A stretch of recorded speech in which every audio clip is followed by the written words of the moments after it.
So we need 4 jumper wires, ultrasonic sensor, a buzzer, Arduino Uno, breadboard and a Arduino cable. So firstly we have to take a breadboard and take a ultrasonic sensor and connect it here like this.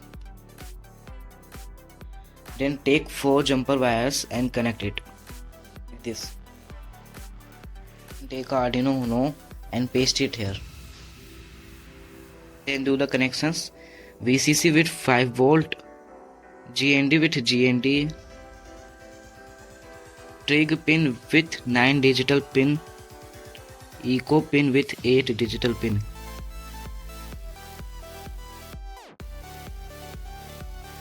Then take a buzzer, and the short leg is negative and the long leg is positive, so you have to connect short leg with G and D here and a positive leg with 11 digital pin like this.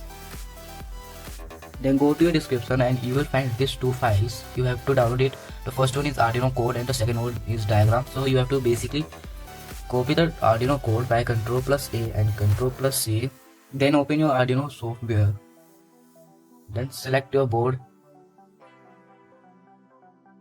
and search for your board. I have Arduino Uno.